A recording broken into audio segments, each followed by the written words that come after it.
మల్యాల మండలం కొండగట్టు అంజన్న ఆలయ ప్రాంగణంలో విషాదం చోటు చేసుకుంది.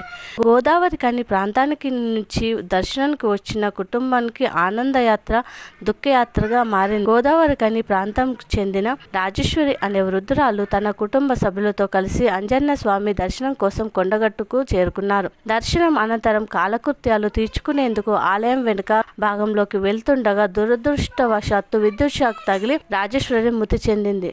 రాజేశ్వరికి షాక్ తగలడా గమనించిన ఆమె కోడలు శోభ తనను కాపాడుకునేందుకు ప్రయత్నించగా ఆమెకు విద్యుత్ షాక్ తగిలి గాయపడింది. స్థానికులు వెంటనే స్పందించి ఆమెను సమీపంలోని ఆసుపత్రికి తరలించారు.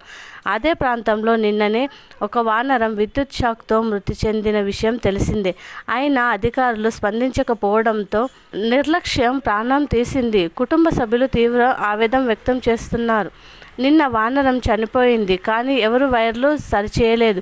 ఈరోజు మానవ ప్రాణం పోయింది. ఎవరు బాధ్యత? ఇది వేములవాడ దర్శనం అనంతరం కొండగట్టుకు చేరుకున్న ఈ కుటుంబ సభ్యులు సంతోషంగా ఆలయ దర్శనం ముగించుకొని తిరిగి సమయంలో ఈ ఘటన చోటు చేసుకోవడంతో గ్రామంలో విషాద ఛాయలు నెలకొన్నాయి. ఆలయ అధికారులు విద్యుత్ శాఖ నిర్లక్ష్యమే ఈ విషాదానికి కారణమని స్థానికులు ఆగ్రహం వ్యక్తం చేస్తున్నారు. కొండగట్టు ఆలయ ప్రాంగణంలో జరిగిన ఈ సంఘటన భక్తులను తీవ్ర విచారణలో ముంచేసింది. మా అబ్బాయి కటింగ్ గుండు చేయించుకున్నాడు.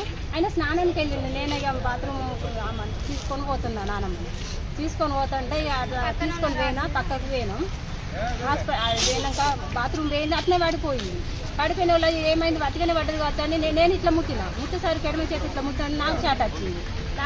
కరెంట్ షాట్ కొట్టిందని నేను అందరినీ మొత్తుకున్నా. రాని వాళ్ళకి వచ్చింది. మా ఆయన వచ్చి అది తీసి కరెంట్ అది తీసి ఎత్తుకొని వచ్చింది. ఎవరిదైనా ప్రాణమైన ముసలమ్మ మా అత్తమ్మ చనిపోతే ఎవరు పట్టించుకోవడం, అక్కడ డాక్టర్లు కూడా ఎవరు పట్టించుకోవాలి, అక్కడ ఉన్న ఆయాలు నాకు కూడా షాట్ కొట్టి ఇప్పుడు నా పానం కూడా పోతుంది. ఆమెను పట్టిన వాళ్ళు నా పానం కూడా పోతుంది. నాకు కూడా చిన్న వైర్ ఉన్నది. ఆ వైర్ గేటుకు రాకుండే నేను ఆమెను ముట్టిన వద్ద వల్ల నేను వెళ్ళి పిడిసి వచ్చింది అయింది అనుకున్నా. మళ్ళీ చూసరికి కరెంట్ షాట్ కొట్టింది. నేను చూసిండ్రు కానీ ఏమి మాట్లాడింది, మంచిగానే మాట్లాడింది. తీసుకుపోయినా అంబులెన్స్ కూడా ఎంత ఫోన్ చేసినా హాఫ్ అన్ అవర్ అయినా మళ్ళీ మేమే కార్లు వేసుకొని వచ్చినాము. ఎట్లా ఏమైంది మళ్ళీ కొంచెం నడిచింది, మాట్లాడింది కూడా నడిచింది. ఒక 2 అడుగులు వేసింది. నాకు చెయ్యి కాలు నొత్తాది, నాకు నడవత్తలేదు అని వల్ల మళ్ళీ ఎత్తుకొని వచ్చినాం. వెహికల్ పట్టుకొని వచ్చింది. మా కొడుకు నిన్న కోతి కూడా చనిపోయింది. మినిమం ప్రికాషన్స్ అన్న వాళ్ళు తీసుకోవాలి కదా, అక్కడ ఏం పెట్టలేదు వాళ్ళు. సో దానివల్ల ఈ రోజు మా నాన్నమ్మ ప్రాణం పోయింది. అక్కడ ఉన్న వాళ్ళు ఎందుకు పోయిండ్రు అంటే పెద్ద మనిషి కాబట్టి పోయింది. దానికి వాళ్ళు చేసిన దానికి మా వాళ్ళని అంటున్నారు మీరే వెళ్ళారు అని. అది ఆల్రెడీ కోతి చనిపోయినప్పుడు తెలిసినప్పుడు మీరైనా కనీసం ప్రికాషన్స్ ముందు తీసుకోవాలి కదా. ఇట్లా ఉంది మీరు వెళ్ళకండి, అట్లీస్ట్ అక్కడ ఒక బోర్డు అయినా పెట్టాలి కదా, అట్లా వెళ్ళకండి అనేసి. అట్లా ఏం పెట్టలేదు వాళ్ళు.